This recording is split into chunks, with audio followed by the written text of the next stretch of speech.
Hello, everyone. Good morning, good afternoon, and good evening. My name is Eric Connors, and I will serve as your moderator for today's event. Thank you for joining our webinar titled The Benefits of Outsourcing Your Conflict Minerals Compliance Process. We have listeners from all over the world tuned in today and demonstrating the global relevance and impact of this topic. I'm excited to introduce today's speaker, Dan Hertzberg, our sales director here at iPoint. At the end of the webinar, we're going to have time for questions and answers, so please feel free to answer any questions during this webinar. In order to submit a question, you can go to your GoToWebinar toolbar. There you will find an area called Questions. And you can enter any question there in the text, and I will try to answer as many as I can throughout the webinar. So let's get started. Dan, over to you. All right. Great. Thanks, Eric. I'm going to start by introducing iPoint and what we do.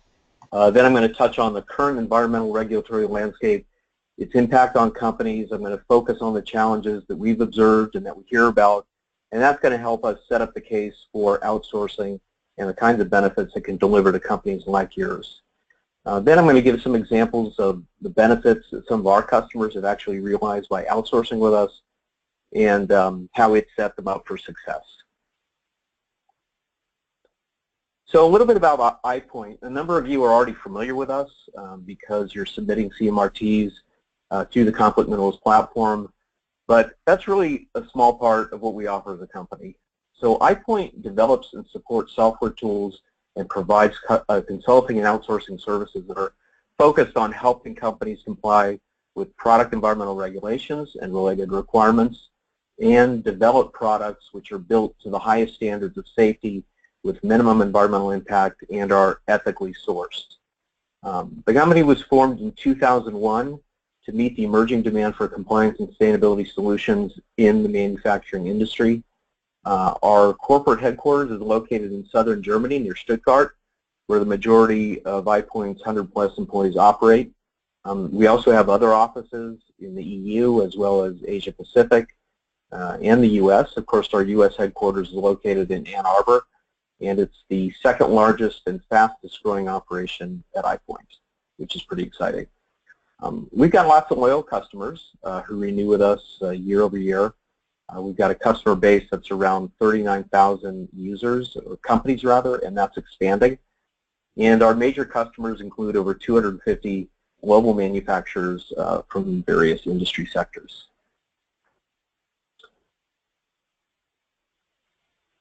So the reason a lot of you are here today is because you're responsible for assuring compliance with this growing list of regulations, legislation, and customer requirements. And this is required in order for your company to successfully sell its products. The role you have requires you to know what these rules are, which rules are applicable to your company and your products and when they're applicable, what products and components are in scope, and who supplies them. And regardless of whether you own all of compliance at your company or your role is limited to conflict minerals, assuring compliance and meeting these compliance requirements is a huge challenge, and it's an absolute imperative as well. Because if you fail to comply, then your company's revenue and potentially its brand reputation could be at risk. Your customers might even stop buying from your company, and your company might be stopped from selling its products into key markets and expanding its markets. So what we've seen for the past decade is the evolution of regulations related to product materials, things like ROS and REACH, ELV, and others. And for the most part, companies have taken action and are largely able to declare the materials and substances that make up their products, whether they're safe to use and dispose of, and how much of it can be recycled. Okay, so over the past few years, the regulatory activity has been less focused on the materials and are more focused on tracking the origin of those materials in order to stem the tide of human rights violations. And so we're traversing a path up the supply chain to ultimately determine where the materials are mined and the conditions under which this mining has occurred. So questions like, was the mining operation funding illegal activities? Are basic human rights of the workers being violated? Those are the kinds of questions you're having to answer. So Dodd-Frank 1502, conflict minerals, is really a start. And now it's more about supply chain transparency. That goes hand in hand with conflict minerals. And because this is actually showing some positive results, other countries outside of the U.S. are following suit by adopting similar laws. So here are a couple of examples. The EU conflict minerals legislation passed a critical political milestone just a week or so ago when the European Commission, Parliament, and the Council wrapped up some negotiations and agreed on a basic framework. And what that does is sort of light the pathway to the end of the tunnel to define the final technical details and the adoption of the regulation, meaning that at some point in months or not too far future, you'll have some additional responsibilities in this area. In addition, you have NGOs doing much closer analysis of that smelter list that you're generating for your customer. And what they're doing is exposing companies who use smelters that operate in countries where the U.S. has imposed sanctions for human rights. So it's not just DRC, they're now looking at other countries that are hostile to the U.S., like Sudan and North Korea. So what that means is that you have to really be careful about where you're sourcing and what smelters are being used, and when this is uncovered, to make the appropriate changes. So what does this mean for companies, and what does it mean for your company? Essentially, you have a generation of buyers that's very well informed. They really care about buying greener products, cleaner products, safer products, and ethical sourcing. So that's really important.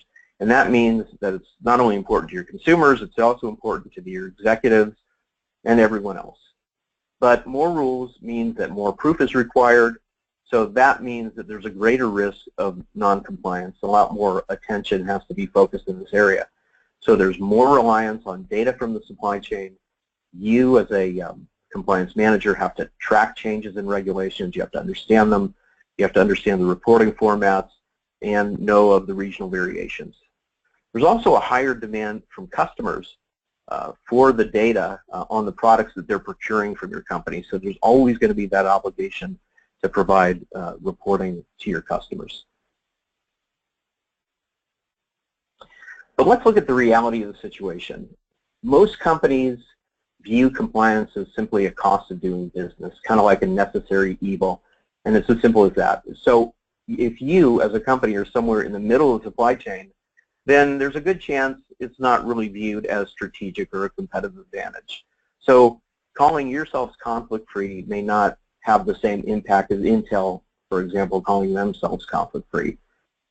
The compliance process is really customer-driven, and it's very reactive. So when a request comes in, you react, and a lot of people sort of view it as a one-time event. And because of this, there's a tendency not to make significant investments in tools or dedicated staff for compliance, at least at the start.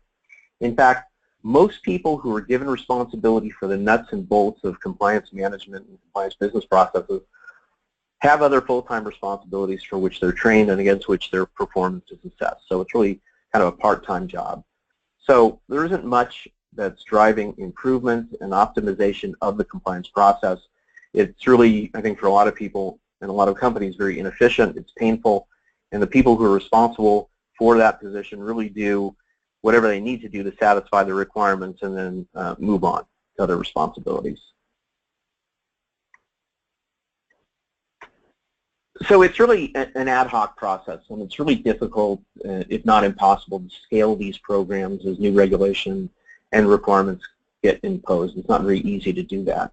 So what you're doing is essentially adding more manual work on and taxing the resources that already have too much to do to begin with.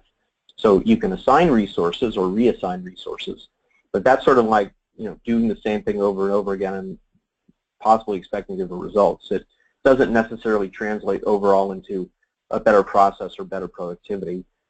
But in the meantime, your suppliers continue to receive data requests from you, And sometimes they have no idea why they're providing this information. They don't really know what's expected. They don't get assistance, and without assistance or feedback, they become very apathetic, and you get poor quality information back, or you don't get any information back at all. So what you end up with is a lot of inaccurate data. It's stored in Excels or PDFs in various places. It's difficult to compile into an accurate report. But ultimately, it's really not going to be useful to your customer in terms of their reporting or help you pass an audit should that request from your customer happen. So sort of how do we wrap this up into the key challenges? So compliance, it's an add-on task. It's not your core job. The people who are assigned to it manage it, and it's not the core competency of the company. The resources work part-time as needed. There's frequent stops and starts. It's frustrating. It's considered a distraction. And sort of money, you have to have money to support these resources, and then you have to pull money away and restart them, and there's sort of learning curve issues every time that happens. It's largely an ad hoc business process. You do it in a reactive mode. It's not systematic. It's not something you're doing all the time. So it really doesn't represent best practices, and a lot of time it's a very manual process. You've got limited resources, and typically that means there's not a lot of funding for things like software tools, process automation, good, robust data management tools, and you end up with a process that's pretty costly and inefficient. So given these challenges, how are you going to be successful? And I think this is where outsourcing can really close these gaps and help you transform your process. So how does outsourcing help? What's it going to do for you? Let's look at this from a different perspective. Okay, this is Mount Everest, and it was successfully summited for the first time on May 29, 1953, after 9 attempts. Edmund Hillary is the guy credited as the first man to accomplish this task. And here's the very first picture taken of the event, but it's not a photo of Edmund Hillary. It's a Sherpa by the name of Tenzing Norgay. The point is that Edmund Hillary could never have conquered Everest on his own. He was successful because he teamed with Tenzing Norgay, who had participated in these previous attempts and brought with him the benefits of his experience. He was acclimated to working at higher altitudes. He knew how to navigate and to select the right path to ensure success. The team benefited from the 9 previous attempts. It was a proven process, disciplined, and they had the best tools to get the job done, to make sure they were efficient and maximize use of their skills. So compliance is not quite as elegant or as interesting as climbing Everest, but it may seem as hard as climbing Mount Everest. But it's really representative of the value that outsourcing can provide. Experience, lessons learned that can be leveraged, people who've done this before. Offering the right support and guidance to suppliers to maximize opportunities of getting quality information and having supplier responsiveness. Knowing the right process, best practices to help assure compliance, improve efficiency of the process, and reduce the cost of the process. And then having tools that allow resources to do their jobs efficiently and redirect these efforts, their efforts, to where they're really needed most, which is their core jobs. And software tools are key. It's really impossible to properly manage compliance and satisfy these increasing reporting requirements and conduct and pass audits without some kind of system or data management tool. These tools enable communication and action between your company, between your outsourcing provider, and between the supplier, everyone on the same platform. It frees the internal resources, like yourselves and your other resources to help you, to spend time on their core jobs while still being connected with this process, being part of the process, responsible for the compliance program, providing reports to your management teams, and affecting a more transparent supply chain. Enabling centralized management and access to data makes it available and reusable. It reduces the cost of reporting. And having the tools also gives you the flexibility to more easily transition the program fully to internal teams if you choose to do that insourcing, later going forward. So you're saying, hey, we see compliance is important. We're now dedicating a team to do it. We just want to take everything you've taught us, your processes, your tools, and take on that job ourselves, and we make it very easy for you to do that. So in a nutshell, what are the advantages and benefits to outsourcing? Augmenting your efforts with outsourcing is going to help you save time and money because you're letting the experts do this.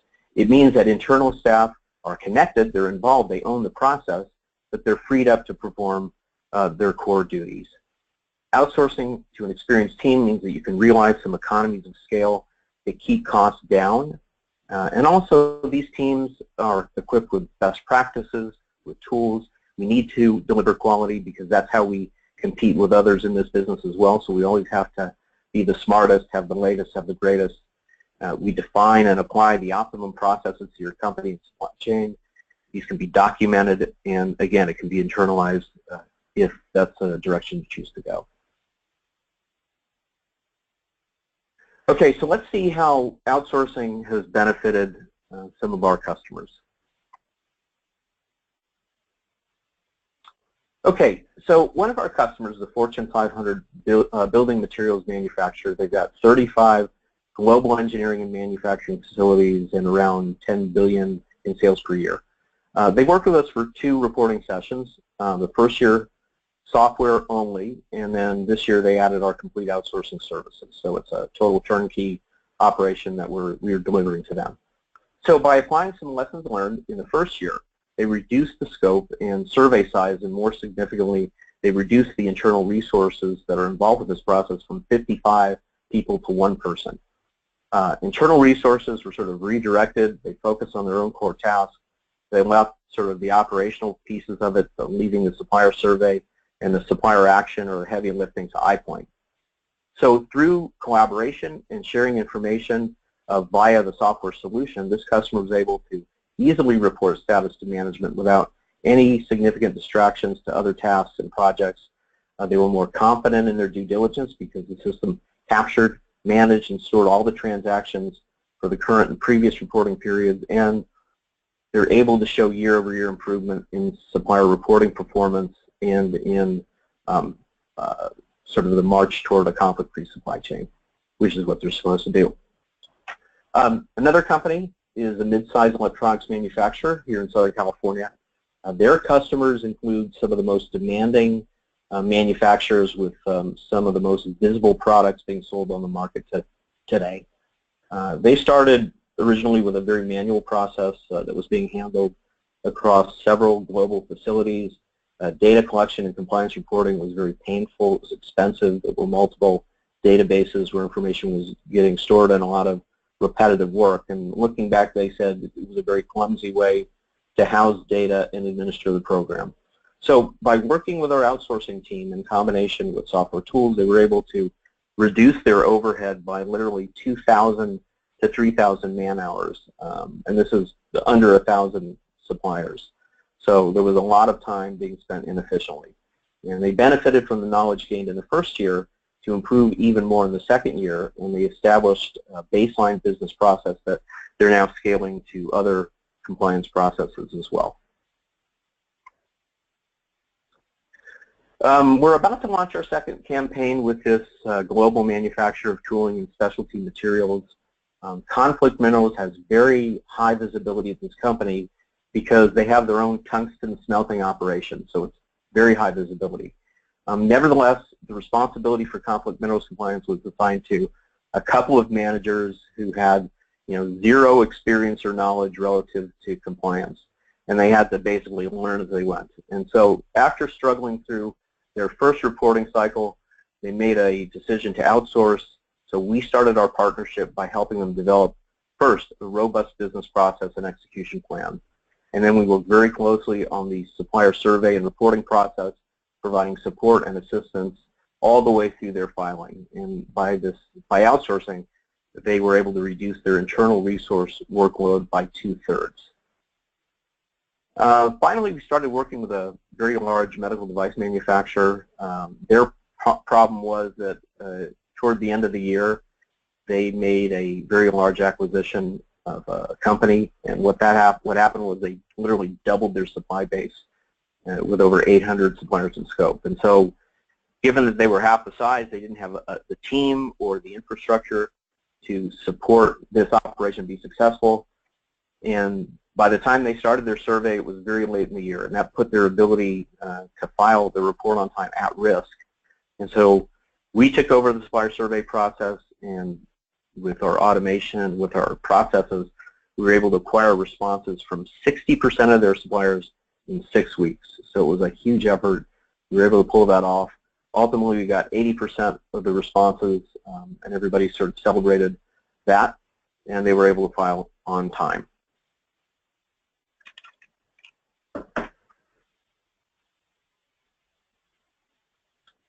So a lot of companies that struggle with their conflict minerals compliance process have a common challenge, which is unresponsive suppliers.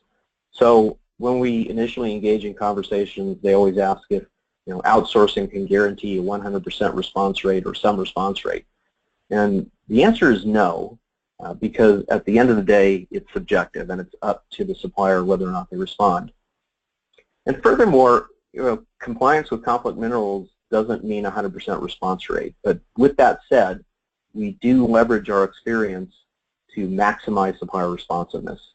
For example, when we ask companies to send an advance letter to their supply chain, first informing them that we'll be in contact, we can get anywhere from 30% to 40 or 50% of the responses in the first few weeks following the launch of the initial request.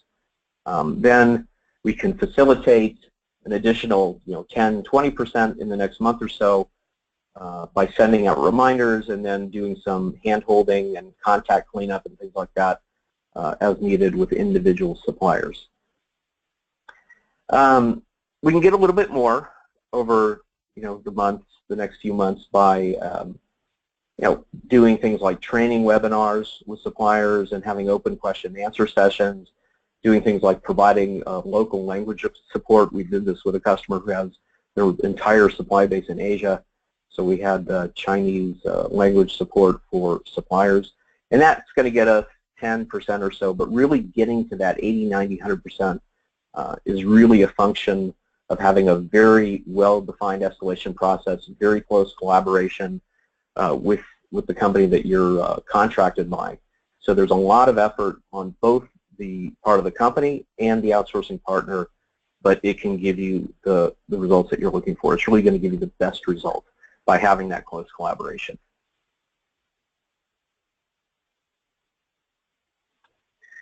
Okay,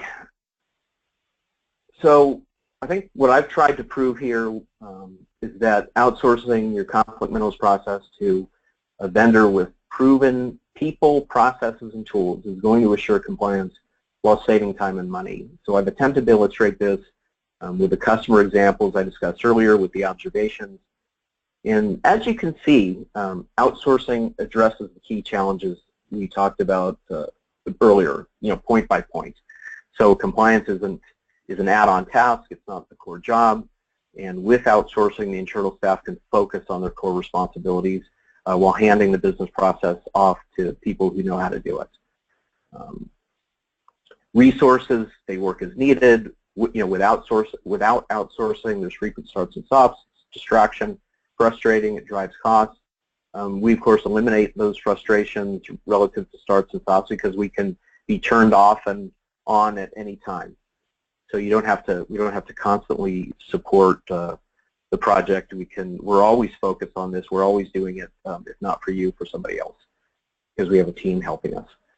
Business processes are ad hoc, tend not to be based on best practices. What we provide you is process expertise coupled with best-in-class software tools, best practices to make sure to get the highest responsiveness. And as vendors, again, we drive the best practices and do the best quality work because it's a competitive differentiator for us. Again, on your side, limited resources means you don't have the best-in-class automation, robust data management you need. We provide that to you, and we have economies of scale to make sure these process costs are kept under control so that you can use these high-end, best-in-class automation data management tools. And again, providing a path for internal staff to take over the program later if desired. So we are happy, we want to share information. We're happy to share information if that's the direction you choose to go. Ultimately, you're going to find that you're able to dedicate more time to your core tasks, reduce stress levels, produce quality compliance reports that satisfy regulatory requirements as well as the needs of your customers. These costs that can be avoided, as I stated in the examples or as I showed, are very significant. It's a very quick return on investment. I mean, as little as one reporting season, you've got 2, 3, 4x ROI. And again, if you feel like you want to insource it, that's not an issue. We're happy to help you. So what do you look for in an outsourcing partner? How do you choose? And not enough can be said about being fully informed in order to derive maximum benefit and be successful. It's kind of like getting a call from a company that's offering a free tropical vacation for $500. It's an all-inclusive holiday. You just need to sit through a 1-hour timeshare sales pitch. They give you a flight. They promise an ocean-front room, all the meals, everything. But then reality hits. You end up with a 6-hour layover. You got a room that faces a noisy parking lot and one breakfast voucher in the snack bar. It's very disappointing, and you find that it costs you more in the end. So if you're considering outsourcing for the first time, you should do whatever you can to get educated and be fully informed. Good outsourcing partners will give you this education. They'll offer workshops. They'll have great references that you should talk to. And while the number of suppliers that actually respond is subjective, your outsourcing partner should be able to provide you some reasonable guarantees as well as a service level agreement.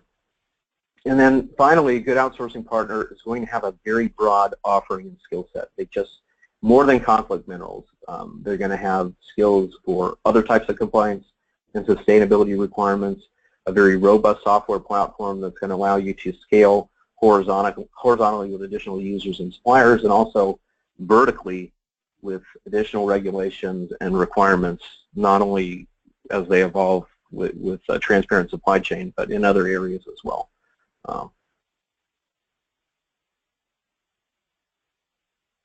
So if you could relate to what I talked about earlier in this presentation with regard to the realities and the challenging of managing compliance in an environment where there's all these exploding regulations and requirements, using a manual or a semi-automated process, then you should be considering an outsourcing partner.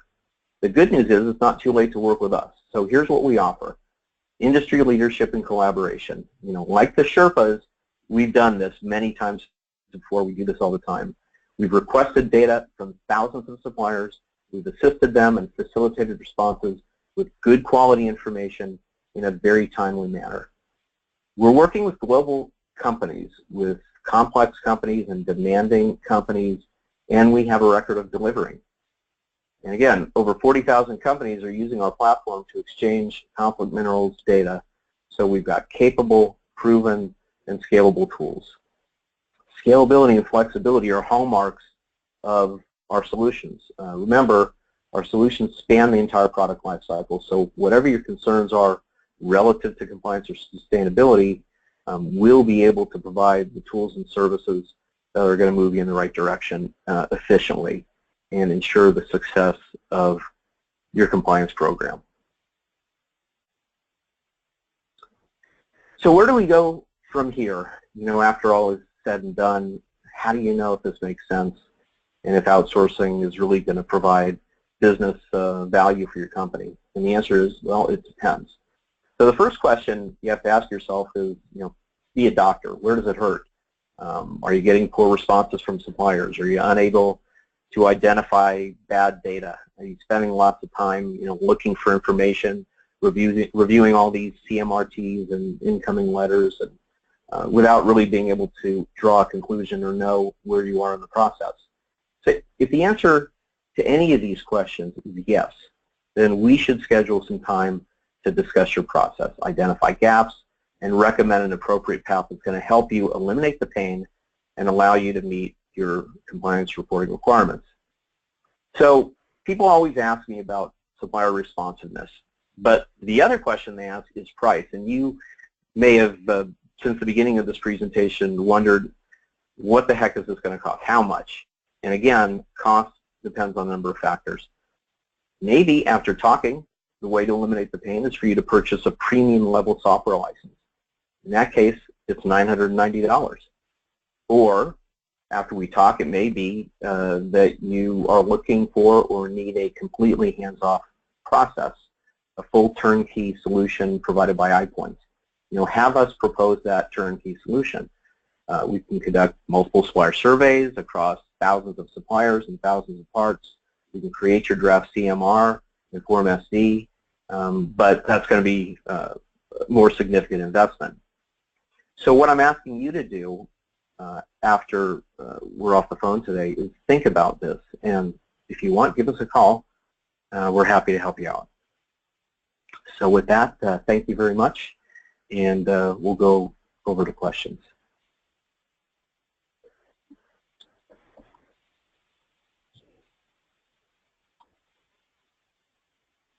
Eric, do we have any questions?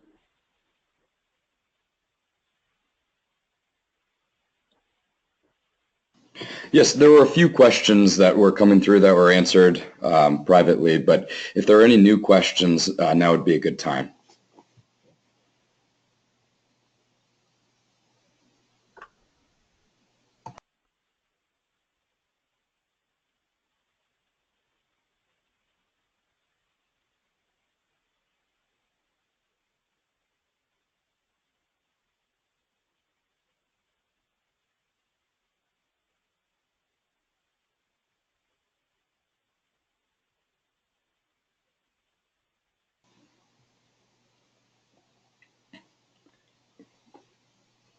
We can continue to wait for any questions, so please, if you have any more.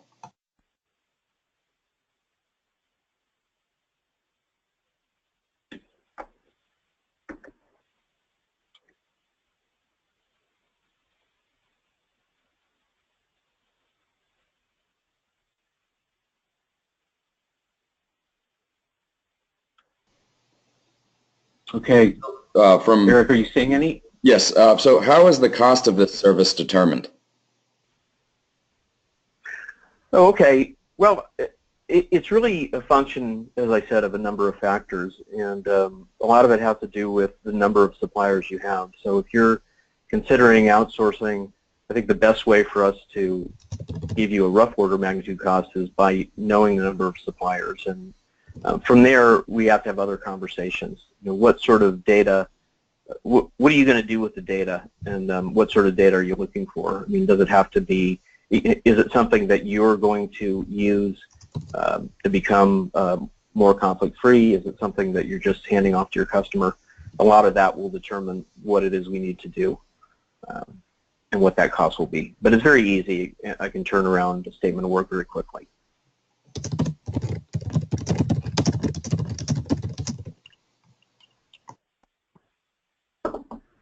Any others?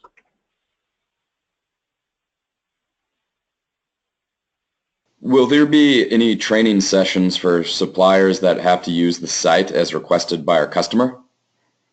I can actually answer that question. Go for it. I provide training sessions weekly called Fundamentals for Suppliers, and this is more targeted for basic users like yourself if you are simply just answering any type of upstream fulfillment. If you're in Europe, it would be downstream. So if you go into our website, and that is www.conflict-minerals.com, you can go to where it lists the basic license under basic, and you can sign up for the webinar. There is a list of dates there, and it goes weekly.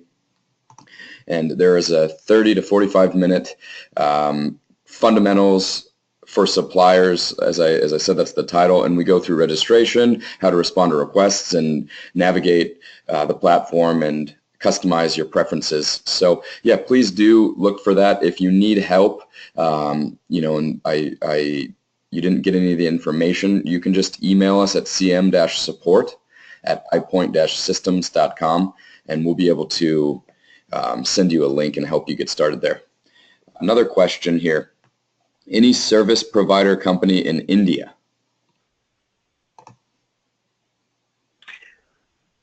We can provide services. We provide services around the world. A lot of the work is done remotely. We do have We do have staff in Asia Pacific that can support you. Whether it's in India specifically, I'm not sure. I don't think it is. I think it's in Japan and China. But don't let that stop you because we work all hours and can support you from wherever you are. Here's a question. With many items with one supplier, how do you handle the compliance documents and get a response and get accurate information? Where are these compliance documents stored? So one supplier with, in that case, your request will have a parts list associated with it. And so you're looking for the conflict-free status of that list of parts. And oftentimes what happens is that your supplier may not reference the complete list. It may be a partial list, which means there may be multiple iterations, phone calls, and system reminders and things like that that document that process. So there's generally more effort associated with getting a part level because there might be a couple of contact iterations. Hopefully I got that question right.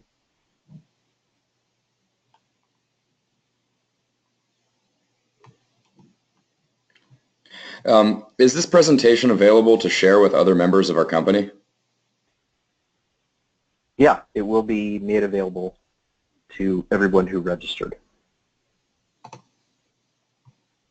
And is there any threshold limits for minerals?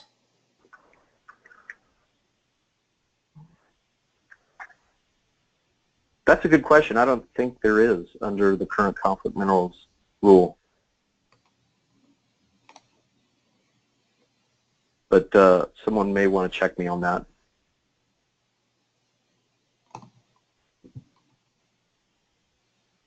Okay, so what is the contact information for someone to discuss the costs and options for our customers? Also, do you provide other compliance support? If you've asked a question, then I have your contact information, so I'll reach out to you and provide you the information you need or set up a call. And regarding compliance services outside of conflict minerals, absolutely. So if it's materials compliance, if it's ethical supply chain, and you want us to survey your suppliers against a set of questions that you're required to answer, then we're happy to help with that as well. We have services and tools around all these things. Anything that has to do with compliance, we support. Can you also verify UL, CE, etc.? Yes. And I believe on this next question, what does the report look like? I believe what you're referring to would be a conflict minerals reporting template.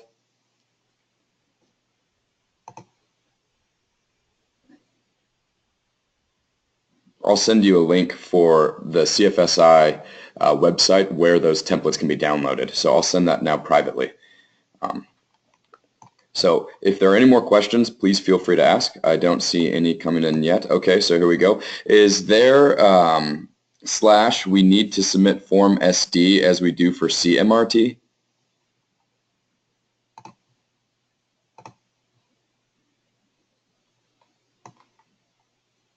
Did you receive that, Dan? Yeah, if you're a public company, then there's an additional obligation. But if you have conflict minerals, I believe, yeah, Form SD is required. But in some cases, when there's no conflict minerals, it's a CMR. But I need to check on that. Just with our technical experts or technical team. They're the ones who are on top of the different rules for that. But I will, and I'll get back with you on that. Okay, just waiting for any more remaining questions to come through. So far, thank you for all the questions that you've asked. These have been very good questions, and we do have one now. Where do we call and speak to with questions? You can contact me, and again, you've asked the question, so your contact information has been provided. So I'll respond to you today with my contact information. and you can feel free to call me, or I can call you.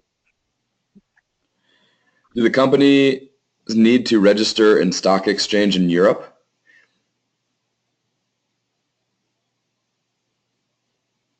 I'm not sure about Europe's requirements.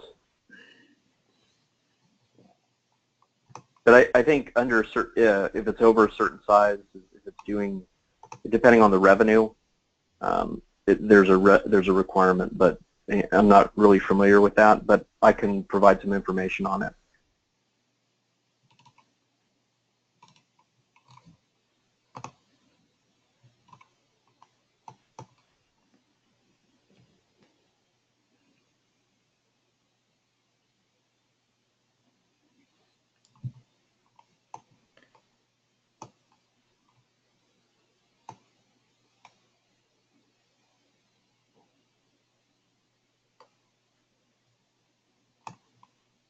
Okay, we have another question in here. Applicability of EU conflict mineral to which companies? Yeah, again, I don't have that information on the top of my head, but iPoint has been pretty involved in working with the commission, and so we recently gave a presentation on that, and I'll get that information to you about the sort of companies that are in scope for that. Are there any are there any milestones, deadlines due between now and the end of the year in regards to conflict mineral reporting? I think the reporting deadline is passed, which was the end of May. So now people are just restarting their campaigns for 2016. So they're going to start going out to their suppliers, middle to later part of this year, and ask them for their reporting results. And they may do that a couple of times between now and next year's reporting period. Okay, so new question. What would you do if a supplier was found to have lead in some of the materials they were sending into the USA without telling us? Well, if you're talking about conflict minerals, then lead wouldn't matter. But if you're talking about Ross and Reach, yeah, then it would be considered non-compliant. And if it was something that your supplier didn't tell you about, you'd want to investigate that and potentially disqualify that supplier from doing business with you. Yes, this is a Ross and Reach area of questioning. How would you investigate legally? Is there any testing should be done whether minerals are present or not? Yeah, you could do that. I don't know, what to do legally, but I think a lot of companies test, in addition to getting a disclosure form from their suppliers, also test those materials individually. Is a lab report mandatory? For Ross and Reach,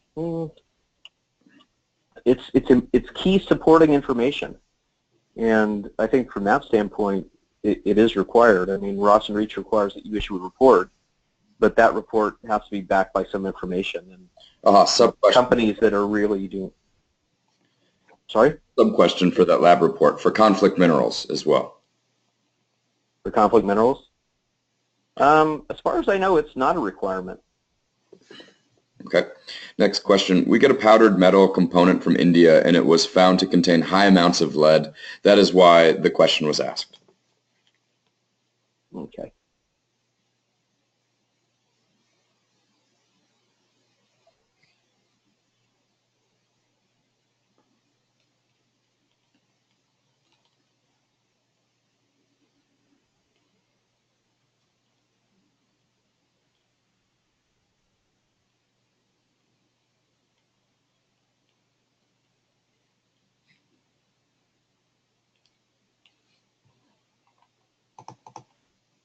Okay. If there are any more questions, which there are now, one just came in. So other than 4 elements, do they introduce any other minerals in conflict minerals?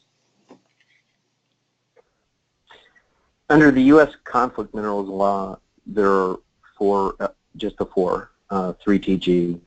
And I think under the EU regulation, there's also going to be the same four. It's quite similar in a lot of ways to the U.S. regulation. But that's for now. There's going to be others that come up. I mean, maybe the other elements, rare earth elements, things like that, that are provided by different countries across the world. I know that lithium in Afghanistan, for example, may be a mineral that's eventually needs to be tracked. But under the current conflict minerals regulation, it's just the four. Next question. Do we need to fill CMRT Excel sheet like in the USA for EU conflict minerals? Yeah, don't know. Hasn't yet been determined.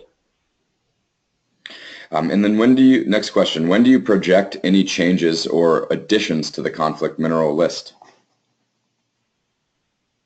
Yeah, I don't have that answer,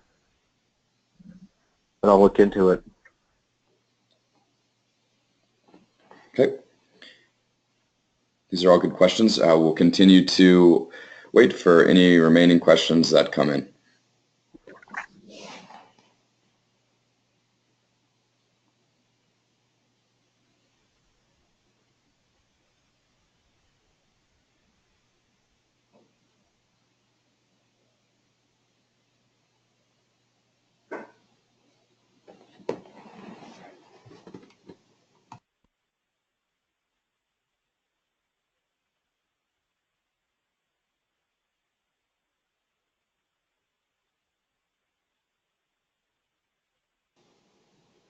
Okay, we'll wait another minute for any questions. Okay, so when the companies need to provide EU conflict mineral reports, is there any date to start? That hasn't been determined yet. The details are being worked out over the next few months. You know, the reporting format, it's kind of the final points of the law and what it means to eventually will mean to suppliers who need to report on it. So it's just that information is not yet available as far as I know.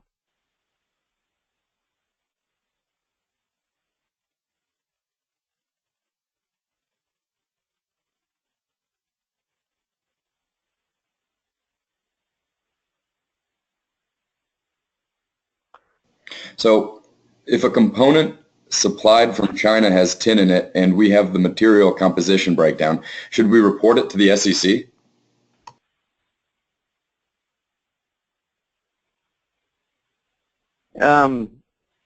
Well, tin is a conflict mineral, and it really depends on where the smelter was and if the smelter is certified. If the smelter is certified, then there's no reason to report it to the SEC, to report it at all. In fact, if you have suppliers that are getting materials from non-certified smelters, then you need to inform the supply chain that there's a risk.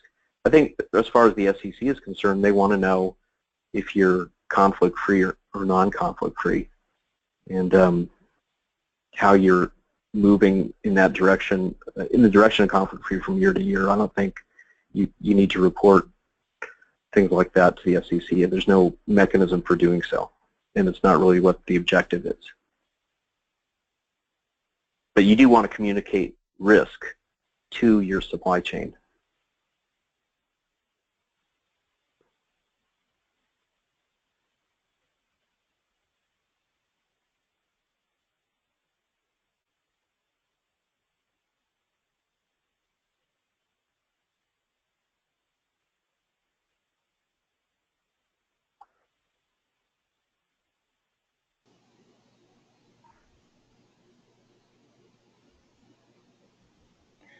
Yes, and if you see any smelters on the CFSI website where you can also utilize our database as well. We periodically update per the CFSI audits.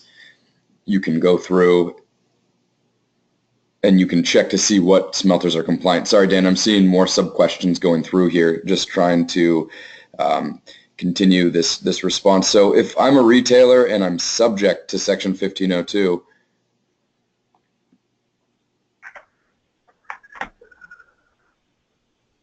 sorry, if I'm a retailer, am I subject to Section 1502? Next question.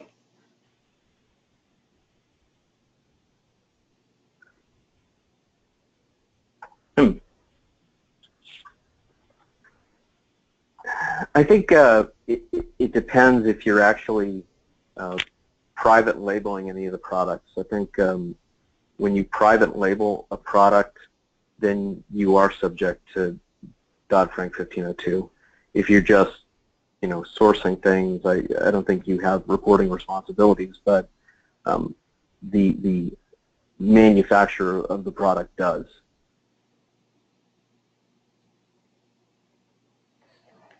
Next question. But what's interesting at hand is a lot of retailers do want to know whether they have conflict-free products or non-conflict-free products, because retailers are the closest to the consumer, and so they want to be considered green. They want to sell greener products to attract that market, and so they're going to want to know. But I don't think there's a legal obligation unless they're private labeling and responsible for manufacturing. Yes, and next question, do you mean identify risk to our customer, OEM, per the information we get from our suppliers, CM 4.1?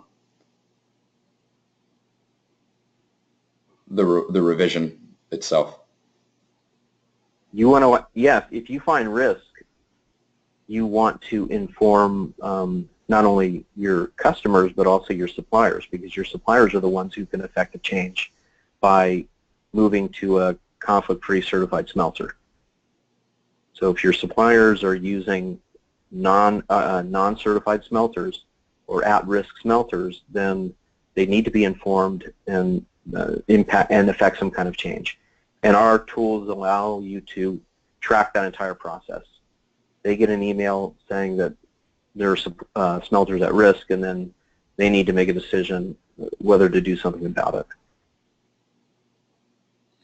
Also, Dan, can you please explain how this recording will be sent to each attendee? The recording is going to be made available just like the presentation slides, and what you'll receive is a link, and you'll go to that link and key in some information, and you'll be able to take, get access to the presentation and to the recording.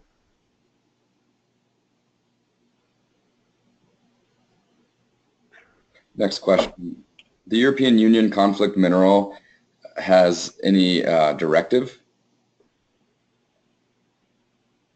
Yeah, like I said, I don't have that answer, and I think it may be too early, but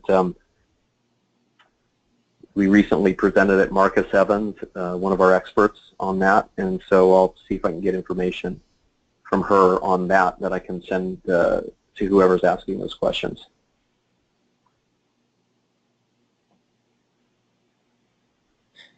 So if we contracted you to handle our company with the product we purchased from overseas, they are terminals that are tin plated. How could you help our company be compliant?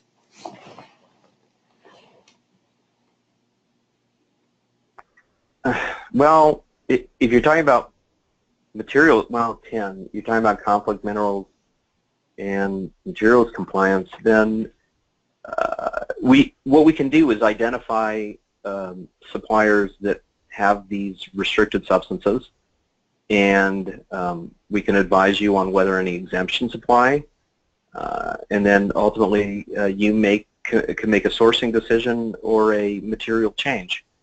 So we provide you with all the information you need to be able to make that decision. That's how we can help you be compliant. We make that information available through access to our portal or our software tools.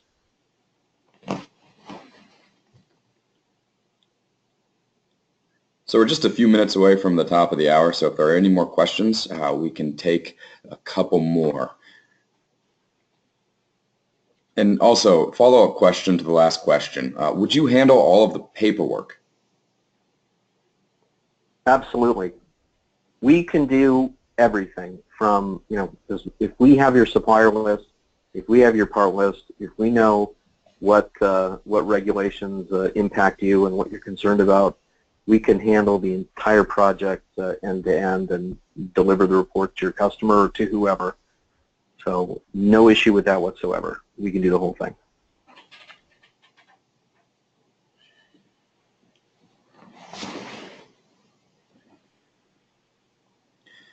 One more follow-up question. How can I get an RFQ from your company? If you send us some details, tell us what you're looking for. Probably the best thing to do is schedule, for us to get in touch. We'll coordinate a call, and we'll really talk about your business requirements, just to make sure that we've got solutions that are going to be able to help you. Once we do that, then we're going to be happy to provide a quotation for you.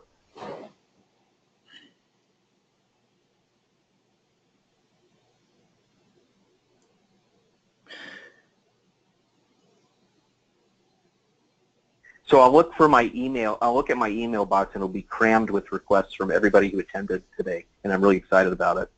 And one more question here. There are a few consultants who provide services on conflict minerals. Is it okay to outsource my CM project to such companies in India? Hey, if it makes sense for you, I think there are a lot of competitors out there, and of course, in my opinion, we're the best. And there's a lot of reasons I say that, because we've done it so many times for so many companies that they're very large and very demanding. But if you find somebody local that works for you, that's done a good job, that has good references, why not? We'd be happy to compete. But there's good competitors out there, as much as I hate to admit it.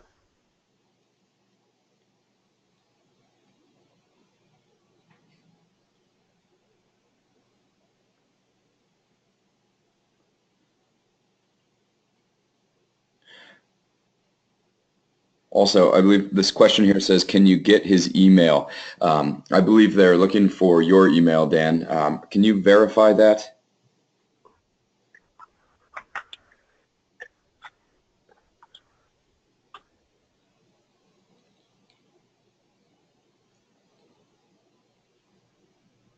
Yeah, I can, if I have your email address, then I can send you my email, my contact information.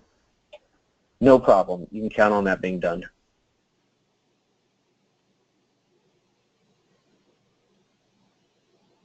Is that you, Sridhar? So I have your contact info here.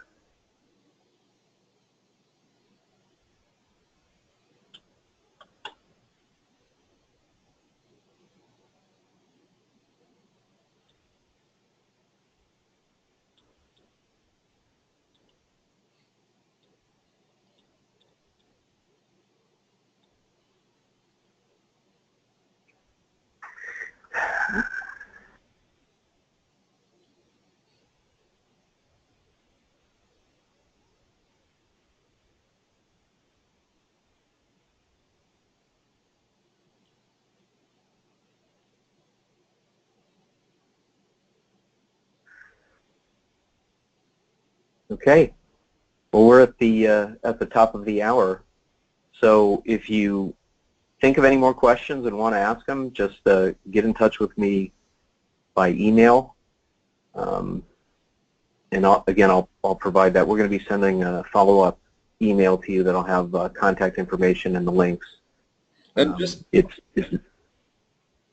Go ahead. To answer one more question, Dan, can you just verify, there was a question, is your company certified to do all of this? So just with regards to RoHS, REACH, and conflict minerals, could you just quickly explain all the different types of compliance services we do offer? Yeah, anything to do with materials compliance, conflict minerals, and ethical supply chain. So a lot of it is again, we know what the regulations are. We know how they change over time. And we have great data management tools. So we work with our partners. We also work to collect the data. Sometimes the data already exists, and we go to some of our partners and they may already have material content information or CMRTs that they can provide, and that helps reduce the cost of this. But whether it's material compliance, life cycle assessment, recyclability analysis, safety data sheet management, things like that, and of course conflict minerals, that all falls within our services. In fact, we were audited by a company. Our conflict minerals operational process was audited by a company, and we passed that audit, and we're able to help them. So we are known, recognized experts in this field, and we've been in business for quite a while, and we have some very big customers. So happy to provide you with more details on that if you're interested.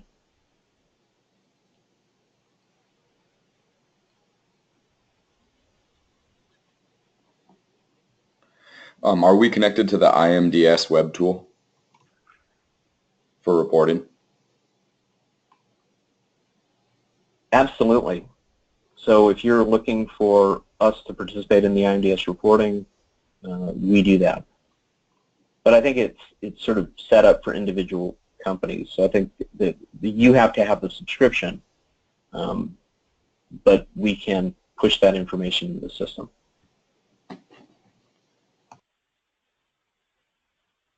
And our tools all interface with IMDS.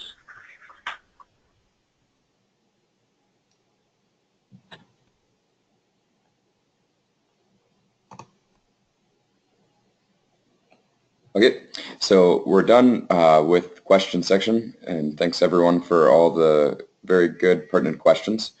Dan, if you have any closing thoughts that you'd like to share. No, I appreciate everybody's time today, and appreciate the questions and your attention, and look forward to working with many of you. So thanks again, and hope to talk to you.